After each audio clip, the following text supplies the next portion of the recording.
¿Qué tal? Nos da mucho gusto que esté con nosotros en Sin embargo al aire. Ustedes saben que en el último escalón de la aprobación de los ciudadanos se encuentran regularmente los diputados y los senadores. Y uno de los cuestionamientos más importantes que los ciudadanos le hacen al Poder Legislativo, tanto al Poder Legislativo federal como a los congresos de los estados, es por qué tendría que haber tantos diputados y tantos senadores y por qué tendrían que salirle tan caros a la sociedad cuando la sociedad no identifica con claridad cuáles son los bienes que generan en su beneficio. Sobre ese tema hablaré con ustedes hoy en mi columna Puntos y Contrapuntos. Hubo un tiempo en el que los diputados plurinominales tuvieron sentido y contribuyeron a enriquecer la representación nacional en el Congreso de la República. Luego, con el tiempo esa figura se fue distorsionando hasta convertirse en botín de las dirigencias partidistas o de grupos facciosos de poder político y económico que han impuesto sus influencias para llevar al Congreso a sus incondicionales para que defiendan sus intereses. Por eso tiene sentido la iniciativa electoral del presidente López Obrador, que propone la reducción de 500 a 300 diputados federales y de 128 a 96 senadores, todos electos de listas estatales presentadas por los partidos políticos en las 32 entidades del país, con personas oriundas de cada una de ellas o residentes en ellas, las cuales serían designadas en forma proporcional a los porcentajes de votos que cada partido obtuviera. Los candidatos a diputados federales y senadores tendrían que hacer campaña en sus respectivas entidades federativas por las cuales serían electos.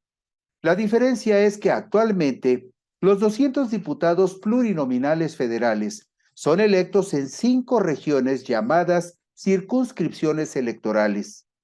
40 legisladores por cada región, integradas por diferentes estados, en las cuales se designan legisladores que no hacen campaña y no son conocidos por los electores que les llevan al Congreso de la Unión. Pongamos un ejemplo. La primera circunscripción plurinominal del país está integrada por los estados de Jalisco, Baja California Sur, Chihuahua, Durango, Nayarit, Sinaloa y Sonora.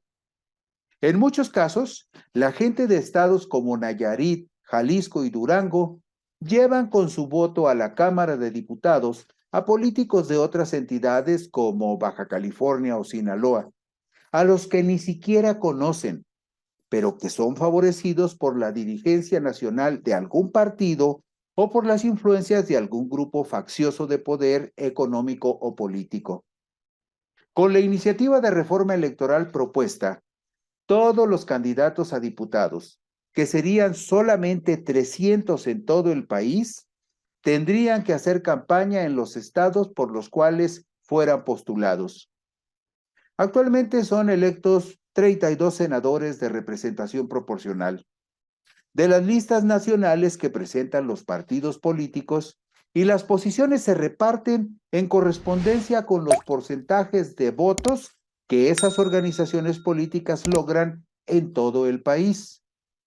La mayoría de esos senadores no representan a alguna entidad federativa en particular y muchas veces ni siquiera son reconocibles para los ciudadanos de los estados de los cuales son oriundos. Con la reforma que propone López Obrador,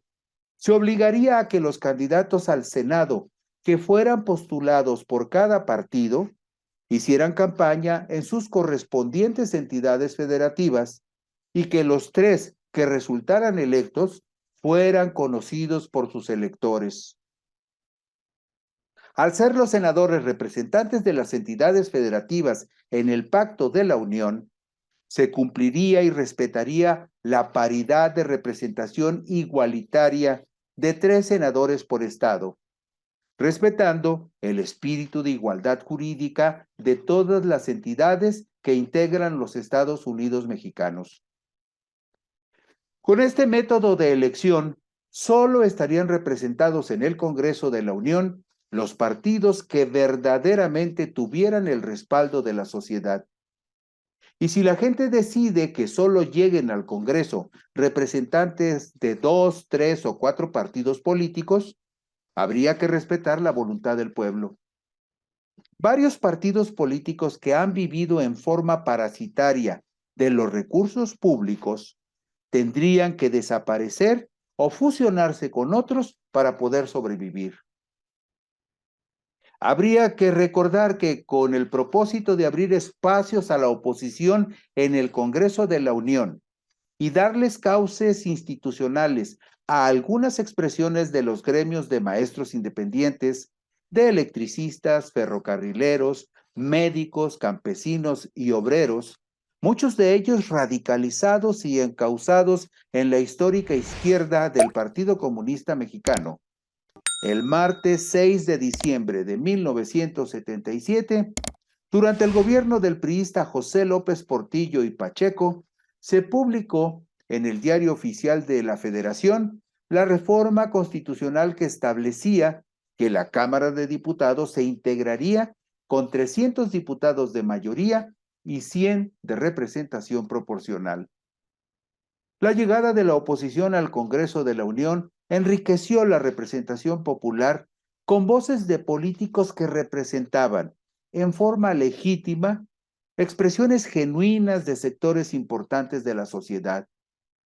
Por el Partido Acción Nacional llegaron, entre otros, algunos de sus referentes históricos,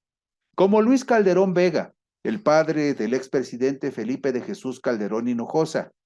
David Alarcón Zaragoza, quien llevó como suplente a Enrique Gabriel Jiménez Remus, ambos de Jalisco. Alarcón Zaragoza ya había sido candidato a la gubernatura de Jalisco por el PAN en 1964 y perdió con el priista Francisco Medina Asensio. Años después, en diciembre de 1982, Jiménez Remus fue candidato a la gubernatura de Jalisco en una contienda en la cual fue derrotado por el priista Enrique Álvarez del Castillo. Otros panistas que llegaron al Congreso Federal fueron Pablo Emilio Madero Belden, luego candidato a la presidencia de la República en 1982, Juan de Dios Castro Lozano, Jesús González Schmal, Abel Vicencio Tobar, Eugenio Ortiz Walsh, Federico Liga Altamirano, Carlos Enrique Castillo Peraza, quien tuvo como suplente a Jorge Alberto Liga Altamirano, y Raúl Velasco Cimbrón, cuyo suplente fue Diego Fernández de Ceballos, después candidato a la presidencia de la República en 1994.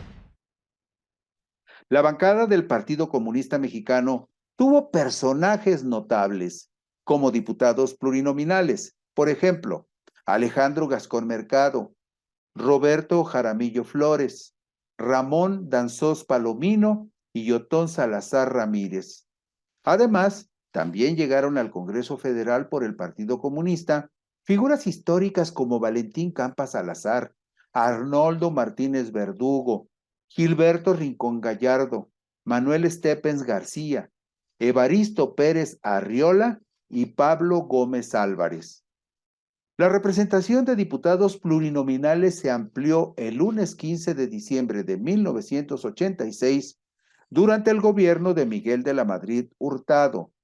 cuando se publicó en el Diario Oficial una reforma al artículo 52 constitucional para aumentar el número de diputados de representación proporcional a 200, más los 300 de mayoría relativa. Un gran absurdo se legitimó jurídicamente el 22 de agosto de 1996,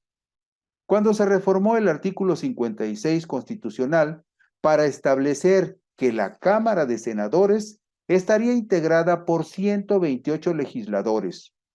de los cuales en cada estado y en la Ciudad de México, 2 serían electos según el principio de votación mayoritaria relativa y 1 sería asignado a la primera minoría. Y para darle espacio sin nómina a muchos políticos poderosos y a las cúpulas partidistas,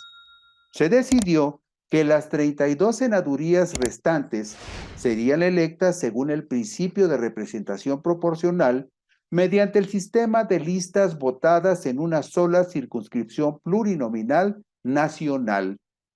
Estos senadores no representan a entidad federativa alguna. La reforma electoral propuesta por López Obrador serviría para desparasitar el Congreso de la Unión y para que tuvieran la representación popular solo los partidos y los candidatos que salieran a la calle a ganarse los votos de los ciudadanos, con los cuales tendrían que comprometerse personalmente y cumplir. Muchas gracias por acompañarnos en Sin embargo al aire. Gracias por compartir nuestros productos informativos. Si les apetece, por aquí nos encontraremos dentro de una semana.